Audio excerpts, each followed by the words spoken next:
नमस्कार मित्रांनो, GSIT solution मध्ये आपले सर्वांचे स्वागत आहे. मित्रांनो, कोल इंडिया लिमिटेड मध्ये भरती आलेली आहे. ही जी कंपनी आहे ही कंपनी गव्हर्नमेंट अंडर आहे. याच्यामध्ये बघा जवळपास 600 पेक्षा जास्त जागांसाठीची ही भरती आहे. या भरतीबाबतची सविस्तर माहिती जी आहे ती सविस्तर माहिती आपण आपल्याच्या व्हिडिओमध्ये पाहणार आहोत. त्याच्यामध्ये सिलेक्शन प्रोसेस कशा पद्धतीने असणार आहे, त्याचबरोबर आपल्याला ऑनलाईन ऍप्लिकेशन कशा पद्धतीने करावं लागणार आहे, याबाबतची सविस्तर जी माहिती आहे ती सविस्तर माहिती तुम्हाला ही आपल्या एकाच व्हिडिओमध्ये मिळून जाईल. त्यासाठी काय करायचं आहे मित्रांनो, व्हिडिओ विदाउट स्किप करता शेवटपर्यंत पाहायचा आहे, म्हणजे तुम्हाला या भरतीबाबतची सविस्तर माहिती मिळून जाईल. आणि सगळ्यात महत्त्वाचं म्हणजे तुम्ही अजूनपर्यंत जर आपल्या चॅनलला सबस्क्राईब केलं नसेल तर प्लीज आपल्या चॅनलला सबस्क्राईब करा, लाईक करा आणि सगळ्यात महत्त्वाचं म्हणजे बेल आयकॉनचं बटन क्लिक करा, म्हणजे असेच माहितीपूर्ण नवनवीन व्हिडिओ सर्वात अगोदर तुमच्यापर्यंत येऊन जातील. मित्रांनो बघा, इथं एकूण 640 जागा आहे आणि याच्यामध्ये वेगवेगळ्या पोस्ट भरल्या जाणार आहे. मायनिंग आहे, civil, electrical, mechanical, system, ENTC अशा सर्व पोस्ट या ठिकाणी भरल्या जाणार आहेत.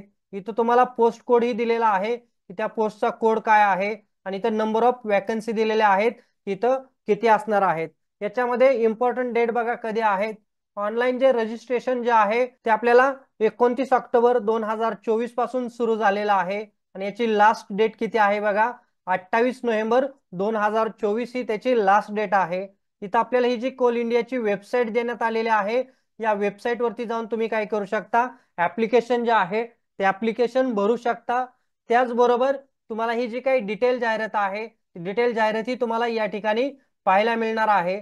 इथं बघा क्वालिफिकेशन काय देण्यात आलेलं आहे. मायनिंग साठी डिग्रीचं क्वालिफिकेशन आहे, त्याचबरोबर मिनिमम 60% मार्क असणं आवश्यक आहे.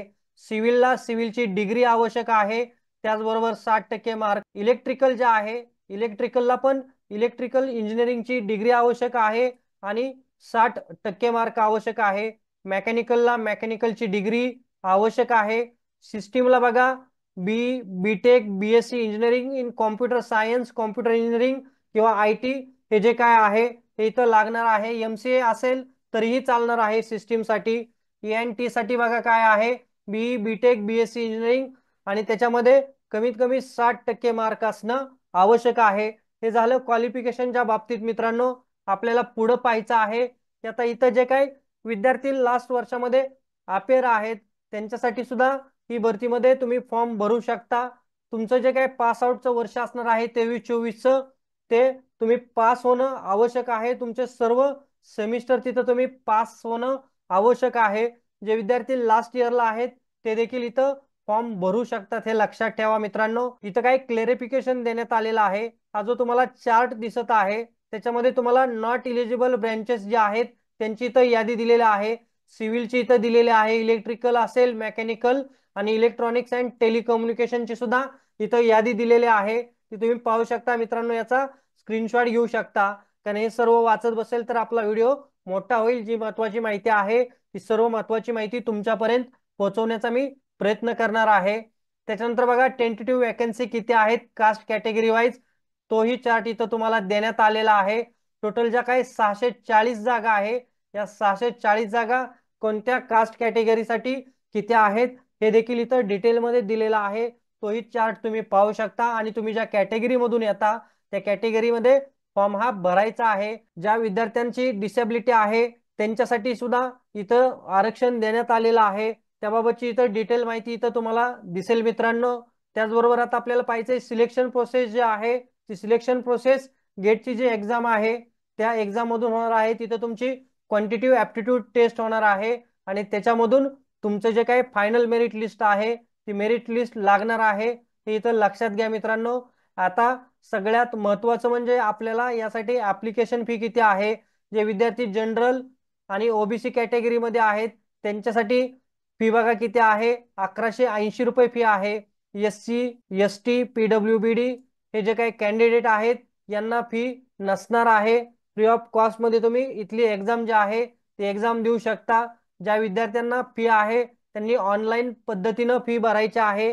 त्याच्यामध्ये तुम्हाला ऑनलाईन फी भरल्यानंतर तिथं त्याची रिसीट वगैरे येणार आहे, ती रिसीट तुम्ही जपून ठेवायची मित्रांनो. आणि एज लिमिट बघा किती दिलेला आहे, इथं एज लिमिट आहे ते 30 वर्ष एज लिमिट आहे। त्याच्यामध्ये जे विद्यार्थी कॅटेगरीमधून येतात त्यांना गव्हर्नमेंटच्या नियमाप्रमाणे जे काही कॅटेगरीमध्ये सूट आहे तेही इथं देण्यात आलेले आहे, तेही पाहू शकता मित्रांनो।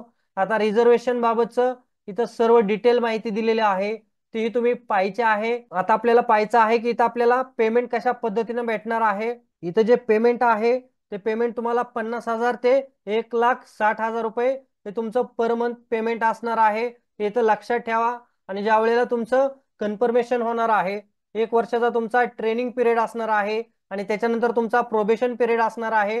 प्रोबेशन पिरियड मध्ये तुम्हाला 60,000 ते 1,80,000 रुपये इतकी तिथं सॅलरी असणार आहे, हे तर लक्षात ठेवा। पोस्टिंग जे आहे ते कोल इंडियाचे जे काही ब्रँचेस आहेत त्या सर्व ब्रँचेस मध्ये तुमचं पोस्टिंग होऊ शकतं मित्रांनो।